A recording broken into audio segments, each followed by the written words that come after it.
दोस्तों अगर आप एक सिविल इंजीनियर हो तो आज की वीडियो ज़रूर देख लेना। 10 से 15 चीज़ें मैं आपको ऐसी बताने वाला हूँ, मतलब फ्री इंटर्नशिप आप इस वीडियो को बोल सकते हो, क्योंकि फ्री में काफ़ी चीज़ें इसमें सीखने वाले हो। आप स्टील से लेके कंक्रीट तक, कंक्रीट से लेके पेंट तक, सब चीज़ों की कैलकुलेशन, उनके बारे में सब कुछ इस वीडियो में मैं बताने वाला हूँ। सील्ड बीम होते हैं, स्लैब बीम होते हैं, कैंटिलीवर बीम है, उनके बारे में फिर उसके बाद धीरे धीरे आगे आगे बढ़ते जाएंगे। कंसील्ड बीम सोच के आपको थोड़ा वो हो रहा होगा डाउट, इसको हम हिडन बीम और स्लैब बीम भी बोलते हैं।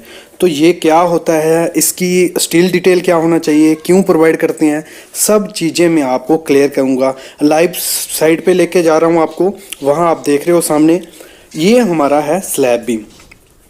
ये तो काफ़ी देखा भी होगा आपने स्लैब में, अगर आप साइट इंजीनियर हो या स्टूडेंट्स हो तो उन्होंने कंसील्ड बीम के बारे में ज़्यादा सुना होगा। तो ये होता है हमारा स्लैब बीम। जो स्लैब बीम होता है उसकी थिकनेस सेम होती है जैसी हमारी स्लैब होगी, जितनी की हमारी स्लैब होगी उतने की ही उसकी साइज़ होता है। जो इसका स्टील डिटेल रहता है वो मैं बताता हूँ, उसके बाद बताऊंगा कि क्यों हम प्रोवाइड करते हैं। सामने आप देख रहे हो 12 का स्टील प्रोवाइड करते हैं मेनली हम इसमें, और डिपेंड करता है लोड पे भी और किस टाइप पे किस जगह प्रोवाइड कर रहे हो उस पर। मेनली आपको 12 का 3 ऊपर, 12 का 3 नीचे और 10 का रिंग इसमें प्रोवाइड करना है।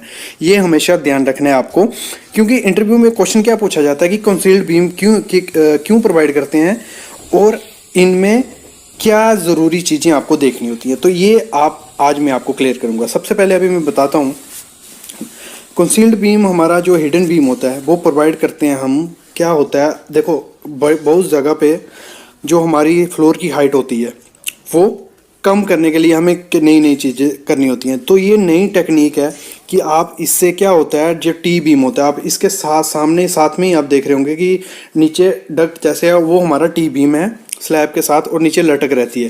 लेकिन जो कंसील्ड बीम होता है वो स्लैब के सरफेस में ही दिखता है, नीचे से आप देखोगे तो आपको फ्लैट सरफेस में ही दिखेगा। तो इसलिए हम मेनली इसको प्रोवाइड करते हैं। दूसरी चीज़ क्या करते हैं, कहीं कहीं क्या होता है 6 मीटर से बड़ा स्पैन हो गया या बड़े बड़े स्पैन होते हैं, तो वहाँ बीम ना खर्चा बचाने के लिए, फॉर्म वर्क का खर्चा या काफ़ी चीज़ों का लेबर कास्ट, मटेरियल का कास्ट बचाने के लिए हम हिडन बीम या कंसील्ड बीम प्रोवाइड करते हैं। ये भी एक बहुत बड़ा रीज़न है हम इसको प्रोवाइड करते हैं।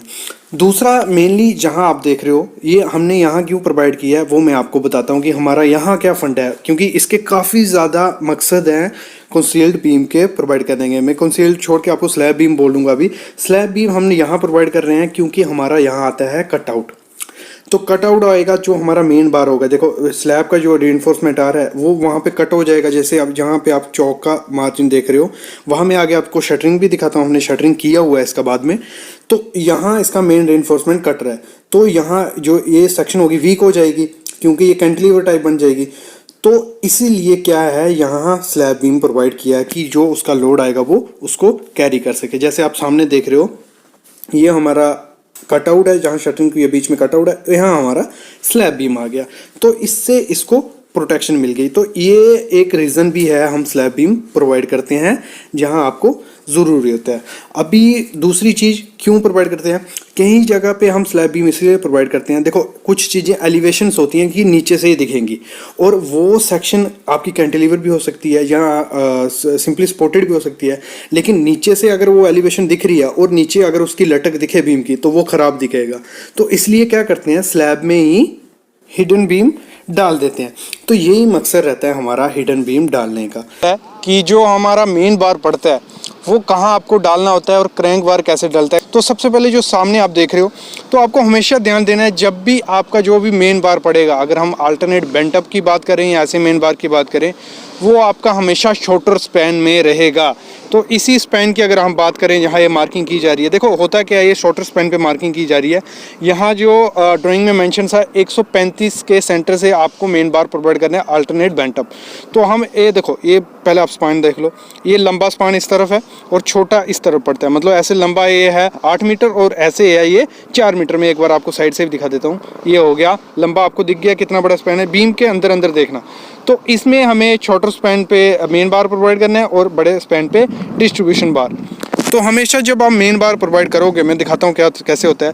पहले जो जैसे मैंने कहा 135 का सेंटर रहेगा, पहले आपको जो सिंपल मेन बार होगा वो आपको प्रोवाइड कर देना है। ये देखो जैसे हमने डाल दिया, ये बीम के अंदर जाएगा, ये देखो सामने दिख रहा है आपको, बीम के अंदर चला गया और इसमें 135 से ज़्यादा जगह दिख रही होगी आपको। क्यों? क्योंकि जो इसके बीच ऊपर सरिया आएगा वो अल्टरनेट बेंट अप अभी आने वाला है। ये देखो स्पेसिंग कितनी ज़्यादा है, तो यहाँ बीच बीच में अभी अल्टरनेट बेंट अप बार आ जाएगा। वो क्या करेंगे, वो बीम के ऊपर से हमेशा जाता है और ये ऊपर इसमें सरिया हमने बांध दिया, ये नीचे वाला डिस्ट्रीब्यूशन, फिर इसके ऊपर बेंट अप डाल दिया जाएगा, उसका डिस्ट्रीब्यूशन डाल दिया जाएगा, फिर बेंट अप मार के पूरा डिस्ट्रीब्यूशन इसका हम बांध देते हैं। तो ये प्रोसीजर रहता है। शॉर्टर स्पैन में आपको मेन बार प्रोवाइड करना है और डिस्ट्रीब्यूशन के टाइम आपको बेंट अप डाल के ये सब चीज़ें करनी होती है।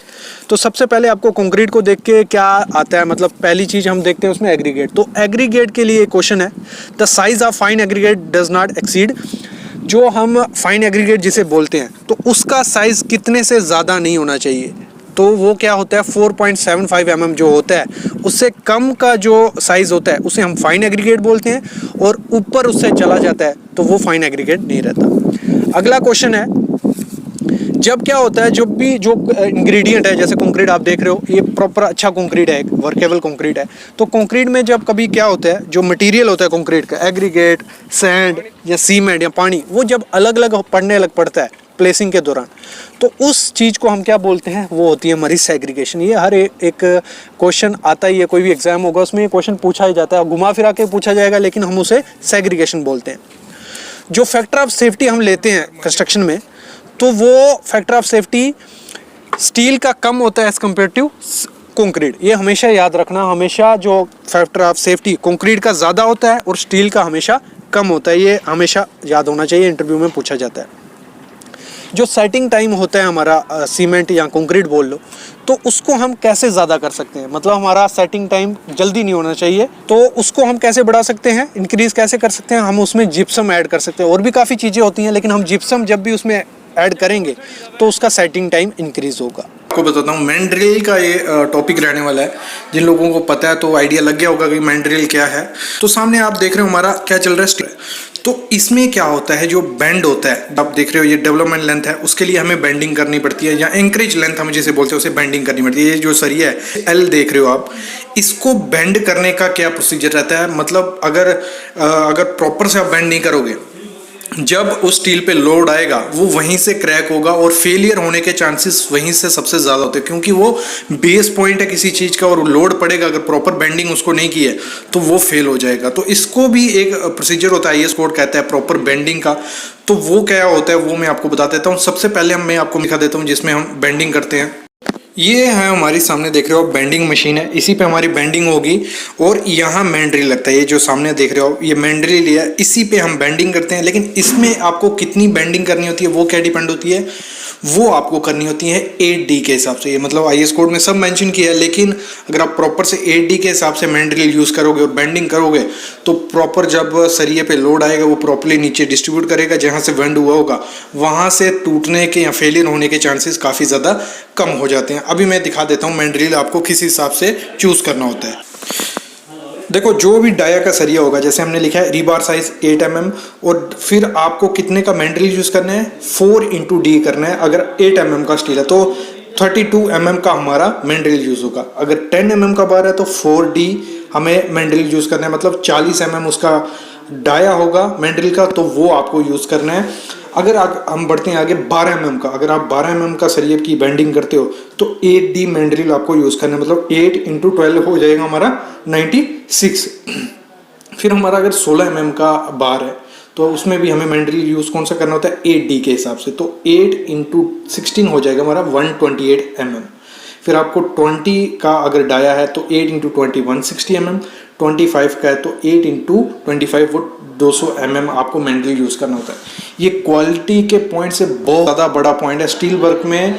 अगर आपको क्वालिटी देखनी है वर्क की, बाकी तो बार बेंडिंग, शेड्यूल, बाइंडिंग वगैरह देखनी है, लेकिन अगर उसकी बेंडिंग प्रॉपर तरीके से नहीं हुई तो वो फेलियर सबसे जल्दी होगा। ये देखो हमारा ये है 16 mm का बार, तो इसमें जो प्रॉपर तरीके से की गई है, इसमें जो मैंड्रिल यूज़ किया गया है, जैसे आपने जो शीट में देखा वो आप कहीं नोट भी कर लो। जब भी आप साइड पे बेंडिंग करवाओगे तो आपको इसी हिसाब से 8D या 4D के हिसाब से मैंड्रिल यूज़ करना है। ये जो सामने देखिए वायर मैश इसको किया हुआ है, फुटिंग की जाली है, इसमें जो 10 mm का बार यूज़ हुआ है उसमें भी प्रॉपर तरीके से बेंडिंग की गई है।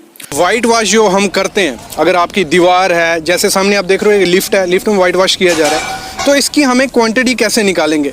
तो इसको निकालने के लिए ज़्यादा कुछ टेक्नोलॉजी नहीं है, जो हमारे थंब रूल बने हुए हैं उन्हीं के हिसाब से हम निकालेंगे, ठीक है।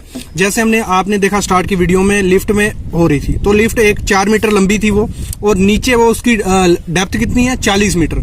मतलब हमें एरिया मिलना चाहिए। अगर आपकी दीवार है 4 मीटर बाय 5 मीटर की, 10 मीटर बाय 20 मीटर की, मतलब उसकी लेंथ चाहिए और उसकी हाइट चाहिए। 2 चीज़ें चाहिए होती हैं इसकी क्वांटिटी निकालने के लिए।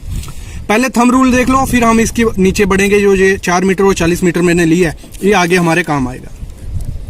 तो हमारा थंब रूल क्या कहता है? थंब रूल कहता है अगर आपका 10 स्क्वायर मीटर एरिया है तो उसमें आपको लगा लो 10 स्क्वायर मीटर कैसे हो जाएगा, 2 मीटर ऐसे और 5 मीटर उसकी डेप्थ। ये हमारा एक थंब रूल है। 10 स्क्वायर मीटर में एक कोट अगर आप करते हो तो उसमें आपको 2 kg लाइम लगेगा, व्हाइट वॉश लगेगा, और ग्लू कितना लगेगा 0.07 kg। मतलब 10 स्क्वायर मीटर में अगर एक कोट करते हैं। फिर अगर 10 स्क्वायर मीटर में हम 2 कोट करते हैं तो उसमें हमारा जो लाइम लगेगा 2.8 kg लगेगा, 2 कोट मारने हैं, और ग्लू हमारा लगेगा 0.085 kg। फिर हमारा 10 स्क्वायर मीटर एरिया है सेम, और 3 कोट अगर आपको मारने हैं तो उसमें आपका कितना लाइम लगेगा 3.5 kg, और जो ग्लू फेविकोल लगेगा 0.12 kg आपका ये लगेगा। ये हमारा थंब रूल है। ये थंब रूल कहाँ से आया? जिन लोगों को नहीं पता थंब रूल क्या होता है, पुरानी जो भी कंस्ट्रक्शन हुई होगी, पुराना 10-20 जगह पे हमने एक ही जैसे एरिया में 10 स्क्वायर मीटर में कोट किए, 1 कोट किया, 2 कोट किया, 3 कोट किया, तो उसमें कितना केजी हमारा सीमेंट गया, उसकी एवरेज वैल्यू ली होती है। ये आपको नोट करके रखना हमेशा। आपकी थोड़ी बहुत वेरिएशन होगी, ज्यादा नहीं होगी। ये नोट हो गया। अभी हम एग्जाम्पल की तरफ बढ़ते हैं। एग्जाम्पल क्या थी हमारी? 4 मीटर हमारी लेंथ थी और डेप्थ थी 40 मीटर। तो ये आ गई 4 × 40 आपको कर देना है। हमारा एरिया निकल आएगा 160 स्क्वायर मीटर हमारा एरिया हो गया। मतलब 160 स्क्वायर मीटर में हमें व्हाइट वॉश करना है। अभी एरिया मिल गया। अभी क्या करना है हमें? अभी हम एक कोट के लिए निकालते हैं कि हमारा एक कोट है। थोड़ी हवा चल रही है, मैं आपको थोड़ा करके इसमें आ जाओ, ठीक है। एक कोट के लिए निकालना है। तो एक कोट में क्या करेंगे? एक कोट में हमारा टोटल कितना था? 160 स्क्वायर मीटर एरिया है, तो 10 स्क्वायर मीटर के हिसाब से हमारा है। तो 160 डिवाइड बाई 10, तो मतलब हमारा 16 आया कांस्टेंट वैल्यू। तो 16 इंटू क्या करना है आपको कि एक 10 स्क्वायर मीटर में हमारा होता है एक कोट में 2 kg, तो 16 में कितना हो जाएगा? 2 से मल्टीप्लाई कर देना, तो आपका हो गया 32 kg आपका एक कोट में लगेगा। कितना? 32 kg आपका अगर 4/40 है। ये क्लियर हो गया। अगर आपका कोई भी वैल्यू हो उसका स्क्वायर मीटर कर लेना है, उसको डिवाइड कर देना आपको 10 से। जो भी आपकी वैल्यू आएगी उसको आपको, अगर एक कोट है तो आपको 2 kg से मल्टीप्लाई कर देना है। अभी जैसे अगले एग्जांपल लेते हैं। अगर हम 2 कोट करते हैं इसी एरिया में, तो 160 डिवाइड बाई 10, तो हमारा आया 16, और 2 कोट कर रहे हैं तो हमारा 2 कोट में कितना जाता है? 2.8 kg। तो आपको मल्टीप्लाई कर देना है 16 × 2.8, तो वो हो गया आपका 44.8 kg हमारा 2 कोट में जाएगा। फिर हम बढ़ते हैं 3 कोट की तरफ। तो 3 कोट में भी आपको क्या करना है? 3 कोट में आपको करना है 16 हमारा सेम रहेगा। फिर आपको मल्टीप्लाई कर देना है। 3 कोट में हमारा कितना लगता है? 3.5 kg लगता है। तो आपको कर दिया 16 × 3.5, तो वो आपका आ गया 56 kg आपका उसमें चला जाएगा। मतलब ये प्रोसेस हो गया। अभी हम बात करते हैं ग्लू की। तो हमें फेविकोल या गम जो कितना लगेगा उसकी क्वांटिटी कैसे निकालेंगे? वो होगा हमारा 160 हमारा टोटल एरिया था, ये वाला 160 डिवाइड बाय 10, क्योंकि 10 स्क्वायर मीटर के हिसाब से हमारा थंब रूल है। तो वो किया हमारा 16 आया। तो अगर हम एक कोट में ग्लू डालते हैं तो एक कोट में कैसे होगा हमारा? एक कोट में हमारा 0.07 kg, तो आपको मल्टीप्लाई कर देना है 16 × 0.07 kg, तो आ क्या हमारा 1.12 kg हमारा उसमें लगेगा। अगर 2 कोट करने तो हमारा उसका थंब रूल क्या था? उसका था 0.085, तो उसको हम मल्टीप्लाई कर देंगे 16 × 0.085, तो आ गया हमारा 1.36 kg। वैसे ही हमारा 16 अगर 3 कोट करने हैं तो 0.125 से मल्टीप्लाई कर देना है, तो आ गया हमारा 1.92 kg। तो इसकी हेल्प से हम निकाल देते हैं। ये थंब रूल है सब चीज़ें। इस थंब रूल की हेल्प से हम निकाल सकते हैं कि हमें कितने एरिया में कितना लगेगा। अभी दूसरी चीज़ है, और जो अब हम सेग्रीगेशन जो होती है, अगर हमारा मिक्सचर अच्छा नहीं है, वर्केबल है लेकिन अच्छा नहीं है, तो उसकी हम सेग्रीगेशन किस तरीके से रोक सकते हैं? उसकी सेग्रीगेशन हम रोक सकते हैं प्लेसिंग के दौरान। जब हम कंक्रीट करते हैं किसी चीज़ में, बीम में या स्लैब में या कॉलम में, तो हमें क्या करना है? जो भी हम उसको डालेंगे काफ़ी दूर से नहीं, मतलब 1 मीटर कम की हाइट से अगर हम कंक्रीट करते हैं तो हमारे सेग्रीगेशन के चांसेस काफ़ी ज़्यादा कम होते हैं।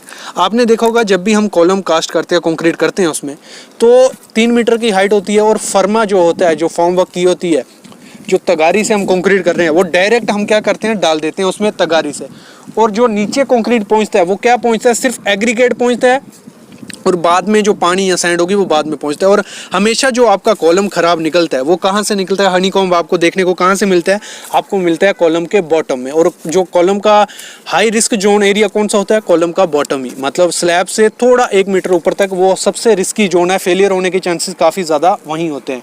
और जब हम कंक्रीट प्लेस करते हैं और वहीं एरिया में हनीकॉम्ब दिखता है तो वो काफ़ी ख़राब चीज़ है। आपको कंक्रीट जब भी कॉलम में करना है, किसी एरिया में करना है, तो 1 मीटर ज़्यादा हाइट से आपको कभी भी कंक्रीट नहीं फेंकना है।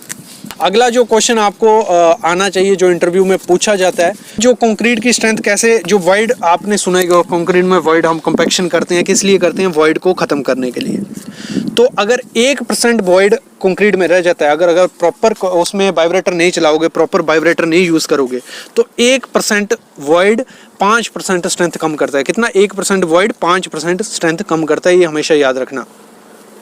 और जब हम ओपीसी कंक्रीट यूज़ करते हैं, ऑर्डिनरी पोर्टलैंड सीमेंट, उसमें जो कंक्रीट यूज़ करेंगे उसमें ओपीसी पड़ा होगा, तो वो क्या होता है, जब वो सेट हो जाता है, मतलब उसका इनिशियल सेटिंग टाइम के बाद ही 30 मिनट बाद ही उसमें क्या देखने को मिलती है, हमें श्रिंकेज देखने को मिलती है। इंटरव्यू में क्वेश्चन पूछा जाता है कि श्रिंकेज किस वजह से होती है। तो जैसे ही इनिशियल सेटिंग टाइम स्टार्ट होता है, ओपीसी सीमेंट उसमें पड़ा है, तो आपको क्यूरिंग स्टार्ट कर देनी है, मतलब इनिशियल सेटिंग के टाइम तुरंत आपको क्यूरिंग स्टार्ट कर देनी चाहिए, फाइनल सेटिंग टाइम तक नहीं रुकना है, नहीं तो आप सामने क्रैक जैसे देख रहे हो ऐसे क्रैक आपको कंक्रीट में देखने को मिलेंगे। एक क्वेश्चन है कि slump of concrete mix is 60 mm, तो उसकी वर्केबिलिटी क्या होगी। अगर एक स्लम्प हमने स्लम्प टेस्ट किया, उसका स्लम्प आता है 60 mm, तो उसकी वर्केबिलिटी कैसी होती है। तो इसमें आपको समझने के लिए मैं आपको समझाता हूँ एक चीज़। अगर जो जैसे हम स्लम्प टेस्ट करते हैं वर्केबिलिटी चेक करने के लिए, अगर 0 से 24 mm स्लम्प आता है तो वो वेरी लो स्लम्प होता है, वेरी लो, मतलब उसकी वर्केबिलिटी बिल्कुल 0 होती है। अगर 25 से 50 mm आता है स्लम्प, तो उसकी वर्केबिलिटी कितनी होती है, लो वर्केबिलिटी।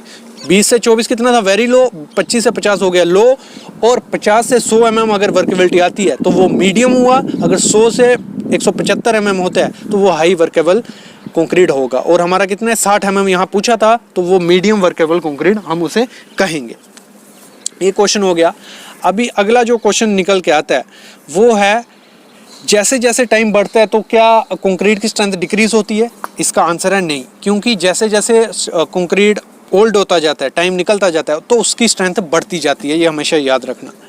तो जो मैसिव डैम्स बनाए जाते हैं तो उसमें कौन सा कंक्रीट यूज़ किया जाता है, मतलब जो बड़े बड़े डैम होते हैं, मैसिव डैम, उसमें हम लो हीट सीमेंट यूज़ करते हैं कि उससे में क्रैक ना आए।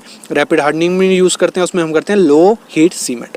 तो उससे क्या होगा, जो श्रिंकेज क्रैक्स आपको देखने को मिलते हैं वो काफ़ी ज़्यादा कम हो जाएंगे। जब हम कंक्रीट कर रहे होते हैं, जैसे आप सामने देख रहे हो कंक्रीट हो रहा है, तो उस दौरान जब हमने कंपैक्शन कर ली, वाइब्रेटर चला लिया, और थोड़े टाइम बाद 5-10 मिनट बाद आपको देखने को मिलेगा कि उसके ऊपर पानी जमा होने लग पड़ता है। तो वो किस वजह से होता है, वो उसे हम बोलते हैं ब्लीडिंग। तो उसमें क्या होता है, कंक्रीट नीचे बैठ जाता है और पानी ऊपर आ जाता है, उस चीज़ को हम ब्लीडिंग बोलते हैं। और अगर एग्रीगेट के सामने जैसे एग्रीगेट देख रहे हो, इसमें से अगर हमें चूज़ करने मिले कि कौन सा साइज़ का एग्रीगेट, साइज़ तो हम नहीं बोलेंगे, कौन सा शेप का एग्रीगेट अच्छा एग्रीगेट कहलाता है, जिसको वर्केबल भी होता है और अच्छा भी होता है, वो राउंड एज एग्रीगेट होता है। जो रिवर सैंड जैसे हम यूज़ करते हैं, वैसे ही रिवर में से जो बजरी निकलती है वो राउंड एजेस रहती है, वो काफ़ी अच्छी बजरी हम जहाँ एग्रीगेट उसे बोलते हैं।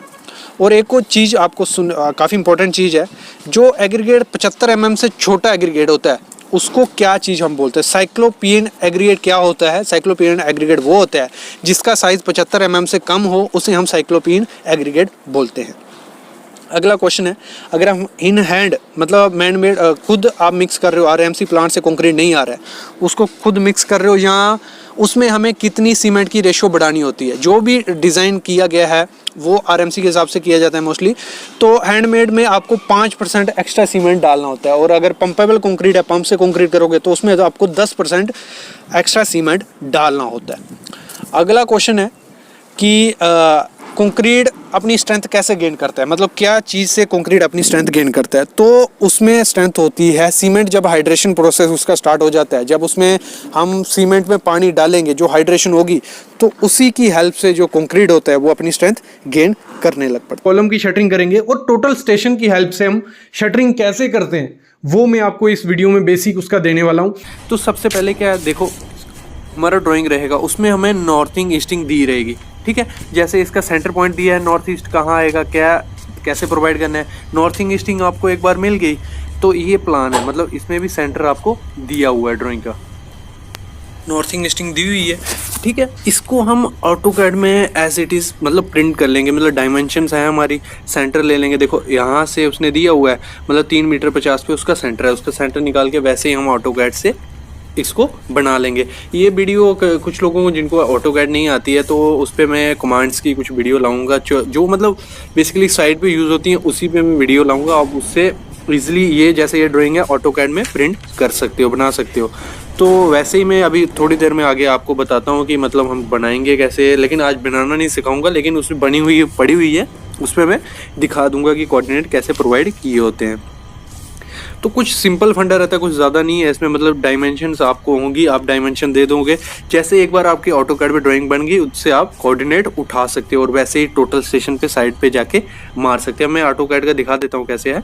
देखो इसमें क्या है, देखो सामने आपको तो थोड़ा स्क्रीन में क्लियर नहीं दिख रहा होगा, ये मतलब हमने ये प्रिंट कर लिया है। अभी क्या कोऑर्डिनेट्स जैसे ड्राइंग में था वैसे हमने ऑटोकैड में फिक्स कर लिया। अभी जो जैसे कॉलम का कॉर्नर से यहाँ पे एक्स है वाई, मतलब ये एक्स वाई क्या है कोऑर्डिनेट्स हैं उसमें, और टोटल स्टेशन में क्या डालते हैं हम एक्स वाई कोऑर्डिनेट्स डाल देंगे, वो वहाँ पे लेज़र लाइट या जैसे भी आपने रखा होगा वहाँ पे वो पॉइंट लग जाएगा, उधर आप मार्क कर लो, उस मार्किंग से आप इजीली फॉर्म वर्क उसके अराउंड में कर सकते हो। तो मैं आपको दिखा देता हूँ कैसे थोड़ा इसका प्रोसीजर कैसे रहता है। जैसे ये हमने प्रिंट किया हुआ है, अभी मैंने इस पर क्लिक किया कोऑर्डिनेट कमांड देके तो हमारे कोऑर्डिनेट आ गए। क्या क्या कोऑर्डिनेट है, एक्स क्या है हमारा और वाई क्या है, दोनों कोऑर्डिनेट मिल गए। ये कोऑर्डिनेट सिंपल फंडा आपको उसमें फिक्स करने होते हैं, मतलब टोटल स्टेशन में डालने हैं ये कमांड और वो आपको दिखा देगा कि आपका पॉइंट कहाँ आएगा। एक मतलब 4, अगर जैसे कॉलम के 4 कॉर्नर रहते हैं तो 4 कोऑर्डिनेट होंगे, आप इजीली वहाँ पे पॉइंट मार सकते हो और वहाँ आपका लेबर का कोई भी मतलब सिंपल फॉर्म वर्क कर देगा कॉलम का। तो यही सिंपल फंडा होता है। मतलब आजकल तो पहले तो काफ़ी डायमेंशन से रेफरेंस पॉइंट से उठाना पड़ता था कि यहाँ से उठाएंगे, जो ओल्ड कंस्ट्रक्शन होगी वहाँ से उठाएंगे तो हमारा होता था, लेकिन यहाँ आप कोऑर्डिनेट डाल के ईजिली कर सकते हो। टोटल स्टेशन की भी वीडियो लाऊंगा मैं, अभी मैं साइड पे दिखा देता हूँ आपको कि कैसे प्रोसीजर इसका रहता है, कैसे हम मार के इसको कंटिन्यू करते हैं।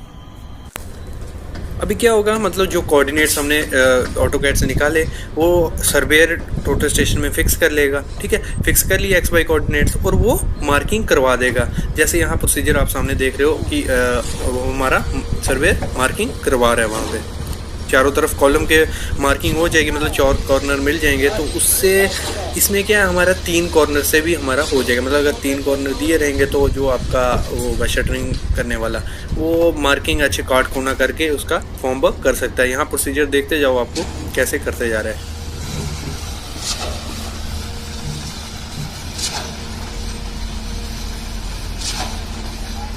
देखो इस कॉर्नर में मतलब 3 कॉर्नर हम पॉइंट लगा देंगे, उस पे वो फॉर्म वर्क कर लेगा।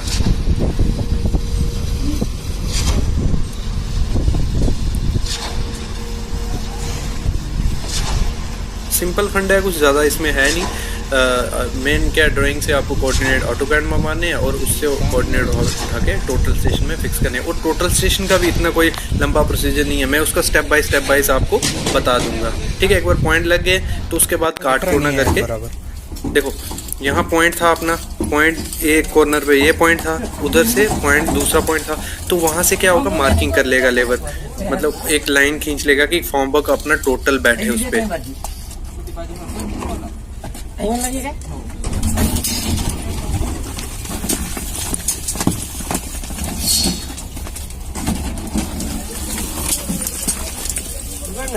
जो हमारा मार्किंग होगा एक बार उससे मतलब क्रॉस चेक कर लेंगे हम, नाप के कि हमारा कॉलम कितने जी, क्योंकि ये कॉलम ला रहा था 570 बाई 500 का, तो वो प्रॉपर मिल रहा है, उसमें कवर प्रॉपर मिल रहा है, तो उसी हिसाब से फिक्स कर लेंगे हम। देखो अभी एक तरफ हमारा मार्किंग कर लिया उसने, मतलब एक बन गया, अभी दूसरी तरफ मार देगा तो काट कोना बन जाएगा। इधर से मार्किंग लेगा तो पूरा मतलब कॉलम फिक्स उसमें बैठ जाएगा। मतलब एक पॉइंट ये है और एक पॉइंट यहाँ है, दोनों उसने स्केल से माप के रखे हुए। मतलब रहता यही है कि अपना मतलब एक बार इससे क्या गलती होने के चांसेस नहीं होते। ऐसे तो आप रेफरेंस से उठा सकते हो कि डायमेंशन लेके आप कॉलम का स्टार्टर कर सकते हो, स्टार्टर से उठा के सीधा कॉलम ऊपर ले सकते हैं। लेकिन टोटल स्टेशन से मार्किंग किया रहेगा तो बिना स्टार्टर के भी आप कॉलम कर सकते हो। देखो ये हो गया टोटल स्टेशन का बेसिक, जैसे कैसे हम टोटल स्टेशन से कर सकते हैं, स्टार्टर कैसे करना है, ये सब चीज़ें। अभी हम मेन जो क्वांटिटी कैलकुलेशन करनी है हमें शटरिंग की, और थंब रूल के हिसाब से करेंगे। कोई भी कैलकुलेशन कर सकता है। अभी हम कैलकुलेशन थ्योरेटिकल पार्ट में समझेंगे, उसके बाद बीम की शटरिंग करेंगे। तो सबसे पहले क्या एग्जाम्पल ली हुई है मैंने, देखो 100 फीट बाय 50 फीट का एक मैंने एग्जाम्पल ले ली। जैसे हमारा साइड का एग्जाम्पल लिया मैंने, तो हमारा हो गया 5000 स्क्वायर फीट का एरिया। इस स्लैब ले ली मैंने, एक स्लैब, इतने में हमारा घर आने वाला है, या जो भी एरिया है उसमें हमारा इतना एरिया है। तो क्या है, अभी इसको हम कर देंगे 100 बाय 50 हो गया हमारा 50 स्क्वायर फीट में। अभी फिर से दोहराऊंगा कि ये हमारा थंब रूल है, एक्चुअल क्वांटिटी नहीं है। मतलब थंब रूल क्या है, आप इजिली एस्टिमेट कर सकते हो, लेकिन आपको एक्चुअल क्वांटिटी के लिए पूरा प्रोसीजर वाइज आपको करना पड़ेगा। तो इसलिए इससे भी आप इसको भी फॉलो कर सकते हो, लेकिन इसमें आपकी वेरिएशन आएगी 10 से 20% में। तो ये हो गया हमारा, एक मिनट, ये हमारा 100 है, 100 बाय 50 हो गया हमारा 5000 स्क्वायर फीट के हमारा एरिया हो गया। अभी पहले बताता हूं मैं कि प्लाईवुड आपको कैसे निकालनी है। देखो 8 फुट बाय 4 फुट की हमारी प्लाई है, तो 12 mm की उसकी थिकनेस है जो नॉर्मली हम यूज करते हैं। तो उसको निकालने के लिए आपकी मतलब 5000 स्क्वायर फीट का एरिया है आपका, तो आपकी कितनी प्लाई लगेगी, 0.20 ये हमारा थंब रूल है। इससे मल्टीप्लाई करेंगे तो हमारा आएगा 100 नग हमें प्लाईवुड उसमें लगेगी, कि इतनी अगर आपका एरिया है। फिर बात करते हैं हम वुडन बैटन्स की, जो हमारे बैटन रहते हैं, राफ्टर बोल लो उनको, आपका 3 इंच बाय 3 इंच का, 75 बाय 75 mm का।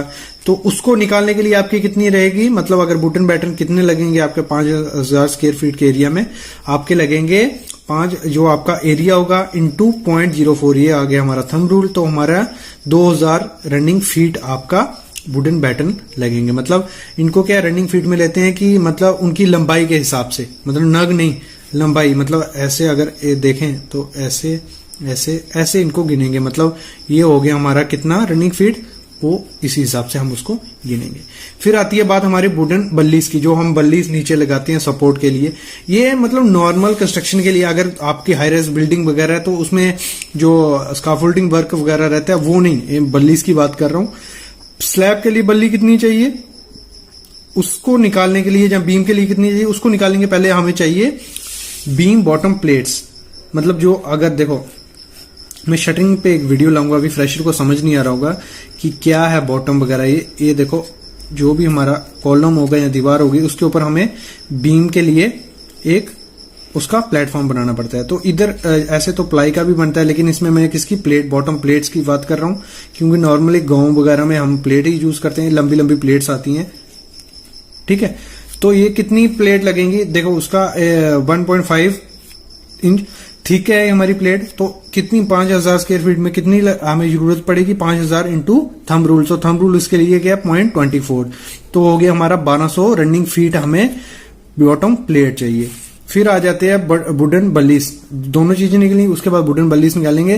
तो फॉर स्लैब, मतलब स्लैब में कितनी बल्ली लगेंगी, अगर ये स्लैब आपकी, ये उसमें बीम का बीम है, ये भी बीम है, जो ये एरिया है, ये एरिया मतलब जहां जहां स्लैब आती है उसके लिए आपकी कितनी बल्लीज लगेंगी, जितना एरिया होगा उसको 0.16 से आपको मल्टीप्लाई कर देना है। तो 800 नग आपको बल्ली चाहिए स्लैब को सपोर्ट करने में। फिर बीम को सपोर्ट करने में कितनी चाहिए, जो आपका बीम बॉटम प्लेट्स आई होंगी जितनी रनिंग फीट, उसको मल्टीप्लाई कर देना है 0.5 से, उधर से निकल जाएगा आपको 600 नग आपको इसके लिए बल्लीज चाहिए, मतलब जो बीम के नीचे बल्लीज लगेंगी। ठीक है, ये हो गया। अभी बात करते हैं हम MS क्लैंप, जो क्लैंप लगाते हैं अगर स्काफोल्डिंग है आपकी, क्योंकि कई जगह आपको स्काफोल्डिंग भी यूज करनी है, तो उसके लिए क्या है, क्लैंप कितने लगेंगे, 5000, जितना एरिया होगा 0.8 से आपको मल्टीप्लाई कर देना है, 400 नग आपको वहां MS के क्लैंप लगेंगे। ये हो गया हमारा थंब रूल। ये जो भी मैं बता रहा हूँ एरिया होगा उससे आपको थंब रूल से मल्टीप्लाई कर देना है। एक यहाँ तो आप वीडियो पॉज करके थंब रूल लिख सकते हो, नहीं तो आपको हमारी वेबसाइट civilsitevisit.com पे भी ये मिल जाएगा। फिर बात करते हैं हम शटरिंग ऑयल की कि आपको शटरिंग ऑयल कितना लगेगा। शटरिंग ऑयल हम लगाते कहाँ हैं, देखो आपने जो भी बॉटम होगा आपका या जो भी मटेरियल यूज किया होगा शटरिंग का, उस पे ऑयल लगाते हैं कि वो इजिली बाद में आपका कंक्रीट का फेस भी अच्छा निकले और वो प्लेट चिपके भी खराब नहीं हो, तो इसलिए हम शटरिंग ऑयल लगाते हैं। तो जितना हमारा एरिया होगा इनटू थंब रूल, तो थंब रूल कितना है 0.006, तो 30 लीटर आपको शटरिंग ऑयल चाहिए इतने एरिया के लिए। मतलब अगर 50,000 स्क्वायर फीट आपका एरिया तो इतना आप पहले ही ऑर्डर कर सकते हो। तो ये थंब रूल होता है, मतलब इजिली आप इतना, अगर आपका जितना भी एरिया का घर बनाना है जो भी बनाना है, तो इजिली आप इस थंब रूल से मटेरियल ऑर्डर कर सकते हो। उसके बाद जो भी आपको बढ़ेगा घटेगा आप इजिली ऑर्डर कर सकते हो, क्योंकि जब भी कोई कंस्ट्रक्शन रहती है तो आपको अगर आइडिया नहीं है कंस्ट्रक्शन का तो आप ये चीजें फॉलो कर सकते हो। नेक्स्ट आता है हमारा नेल्स, जो खिल्ली बोलते हैं जिसको या कील बोलते हैं, तो वो कितने चाहिए हमें 5,000 स्क्वायर फीट हमारा है एरिया इनटू थंब रूल 0.02, तो हमारे 100 kg आपको नेल्स उसमें लगेंगे स्लैब में। करते हैं जो हमारी बीम की शटरिंग रहती है, लाइव साइड पे मैं दिखाता जाऊंगा कैसे कैसे करते हैं। मोस्टली स्काफोल्डिंग पे कैसे करते हैं वो देखना है आपको। तो स्काफोल्डिंग के ऊपर कैसे शटरिंग करते हैं वो मैं आज आपको बताने वाला हूँ। तो सामने आप देख रहे हो हमारी स्काफोल्डिंग हुई है, थोड़ा पजल सा दिख रहा होगा आपको। ये बॉटम हो चुका है, बॉटम हो चुका है मतलब इसके ऊपर साइड में प्लेट मार के कॉलम बीम की शटरिंग हो जाएगी। अभी इस तरफ देख रहे हो आप, यहाँ हमारा शटरिंग का प्रोसेस चालू है। तो इसमें हुआ क्या है आप सामने देख रहे हो, ये यू जैक है, मतलब ये चैनल है, पूरा चैनल देख रहे हो, चैनल उसमें रखा हुआ है। नीचे से जो ऐसे 4 वो हाथ जैसा निकला है वो क्या है, यू जैक, उस पे चैनल मार देते हैं। यू जैक का क्या है, क्यों ऐसे मारा गया है, इसका यू जैक का फ़ायदा क्या होता है कि लेवल ऊपर नीचे हो जाता है। अगर बॉटम हमारा थोड़ा भी 10 mm 20 mm ऊपर नीचे होगा वो इसके ईजिली हम कर सकते हैं, ठीक है। तो अभी मतलब एंगल डल गया। उसके बाद क्या होता है, जो बैटन होता है राफ्टर, उसको आपको 500 के स्पेसिंग पे मार देना है। मतलब मैक्सिमम आपको 500 पे रखना है, 500 से ज़्यादा दूर आपको नहीं होना चाहिए। देखो ये राफ्टर पूरा आ जाएगा, मतलब जो 2-3 बॉटम है उस पर कवर हो जाएगा। जैसे राफ्टर मार रहे हैं आप देख लो एक बार, फिर मैं आगे आपको बताता हूँ इसके बाद आपका प्रोसेस क्या रहेगा। तो जब 500 की स्पेसिंग पे राफ्टर डल जाता है उसके बाद उसके ऊपर बॉटम आ जाता है, जैसे मैंने पहले वीडियो में दिखाया था। तो सिंपल फंडा क्या हुआ, नीचे स्काफोल्डिंग खड़ी कर देनी है जितने लेवल तक आपको चाहिए। उसके बाद लगा देना है जू जैक, जू जैक के ऊपर डाल देना है एंगल, एंगल के ऊपर हमारे राफ्टर आएंगे 500 की स्पेसिंग पे। उसके बाद डाल देना है अपने प्लाई का बॉटम। ये हो गया, इतना तक प्रोसेस आपको पता चल गया। उसके बाद क्या करना होता है, जो हमारा साइड में जगह बची होती है उसमें ये साइड बनाई जाती है साइड पे, तो साइड बना के साइड मार देनी है। तो ये हो गया बीम का हमारा टोटल प्रोसेस। 3-4 चीज़ें इसमें रहती हैं जो आपको ध्यान देनी होती है। जो राफ्टर स्पेसिंग पे मारना है, एक लेवल जो नीचे से स्काफोल्डिंग खड़े करके यू जैक पे लेवल मेंटेन करना है। एक बार ये बॉटम की साइड लग जाए उसके बाद क्या होता है, और उसके बाद जो पोर्शन बचता है उसको या तो जो हमारी MS की प्लेट होती है उससे ढक देते हैं या प्लाई से। तो ये हमारा टोटल प्रोसेस हो जाता है। उसके बाद हम बीच में रिंग डाल के बीम बांध देते हैं। तो ये हमारा बीम का प्रोसेस रहता है। तो गाइज़ अगर वीडियोस पसंद आ रही हैं तो चैनल को सब्सक्राइब करो, वीडियोस को शेयर करो। Thank you so much.